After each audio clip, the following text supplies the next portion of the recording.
A long, long time ago, in a faraway kingdom, there lived a poor woodcutter and his wife. They were very sad because they didn't have any children. "Oh, how I wish we had a baby," sighed the woman. "Me too," said the woodcutter. "But don't worry, my love. Maybe our wish will come true soon," said the woman with a smile.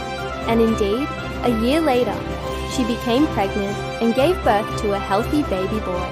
The whole village celebrated this wonderful event. The woodcutter and his wife were over the moon with joy. They named their son Billy. But what was supposed to be a celebration turned into a curse. You see, when the king heard about the birth of the woodcutter's son, he became furious. Why? Because he wanted to marry the woman to his son. So he threatened the woodcutter and forced him to give up his wife and child. But the poor man had no choice. And so, breaking into pieces, he left his family and went to live in the forest. There, under the shade of an old oak tree, he built himself a small cottage. Years passed, and soon young Billy grew up to be a handsome, strong, and intelligent young man.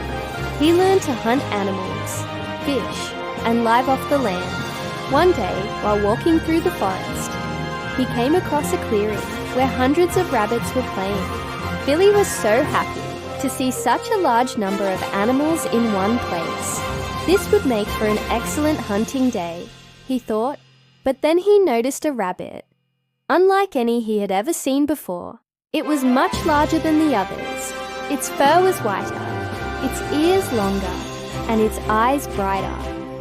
"Hello," asked Billy. The big rabbit turned and replied, "Who's there?"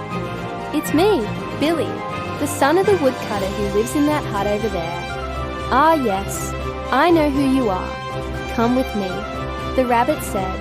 It took Billy to its burrow underground, where many other rabbits were waiting. "These are my friends," said the white rabbit, "and we're all magical creatures. We can turn into humans whenever we want to. And if you become our friend, you can also get this gift." "I'd love to be your friend," said Billy. The rabbit smiled. "Well, now you have to pass a test. Do you accept the challenge?" "Of course I do," said Billy without hesitation. As soon as the sun set, the rabbits all changed into beautiful young ladies. "You need to spend 3 nights with us," said one of the girls. "And if you can keep it a secret, then you will get your wish." "Okay," whispered Billy, and just like that, the hut disappeared, and Billy found himself in a magnificent castle, made entirely of carrots and potatoes. A fire burned merrily in the hearth, and on the table lay a delicious dinner. In the corner sat a handsome prince fast asleep. Billy woke him up and introduced himself. "I'm here to help you," he said. "Help me?" asked the prince. "Well, tell me, what's your biggest wish?" "Oh, I want to break the evil curse that has been cast upon me," said the prince. "If only someone would wake me up from this deep sleep before midnight on the 3rd night, the curse would be broken. Unfortunately, no one has managed to do so yet." "Don't worry, I will definitely wake you up well before midnight," Billy promised. That night, the prince fell asleep early, and when the clock struck 12, Billy was still awake. Suddenly, the door burst open, and in walked the evil queen. She waved her magic wand and transformed Billy into a mouse. "Ha ha," she cackled.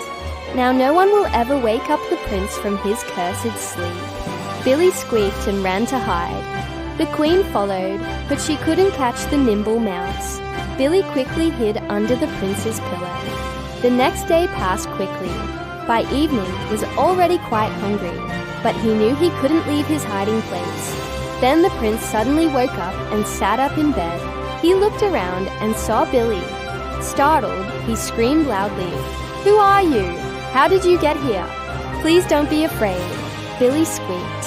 "I'm a friend sent to help you break the spell, but I'm also in trouble. The evil queen turned me into a mouse. Please help me." The prince nodded and immediately grabbed a knife. "Then let's hurry," he said. Together they ran out of the castle, and the prince threw the knife away.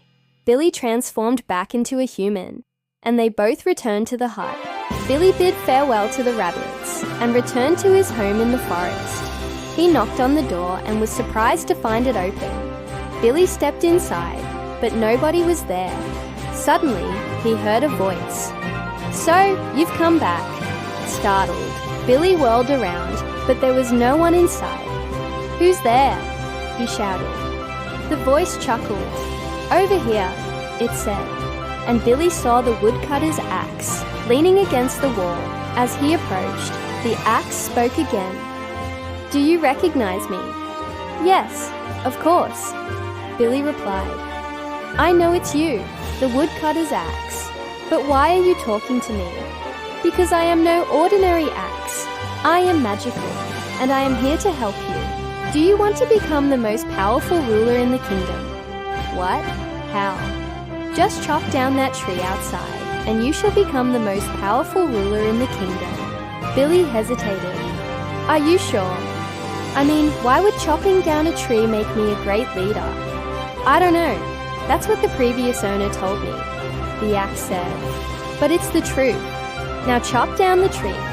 Billy didn't want to disappoint the axe, so he went outside and started chopping. But after a few minutes, he stopped. "Wait a second, this tree is over 300 years old. I'm sure some kind of animal must have made its home in the hollow trunk. What if I hurt anyone?" "Nonsense," said the axe. "Hurry up and finish the job." But Billy couldn't bring himself to cut the tree down, so he chopped only a few more branches and left the rest intact. When the woodcutter returned home, he saw that someone had chopped down his beloved tree. Filled with anger, he grabbed his axe and searched the forest for the culprit. Soon, he stumbled upon Billy and demanded to know who he was and why he had chopped down his tree. Billy explained everything to his father. At first, the woodcutter was angry, but then he realized that his son had saved a life. He hugged him and said, "I am so proud of you, Billy. Your heart is pure and kind. These are the qualities of a true leader." Those words made Billy's heart soar with happiness. He was proud to be the son of the woodcutter, and even though he didn't become the most powerful ruler in the kingdom, he was content with his life. After all, he was loved by those close to him, and that was all that mattered. The end. Don't forget to subscribe to our channel.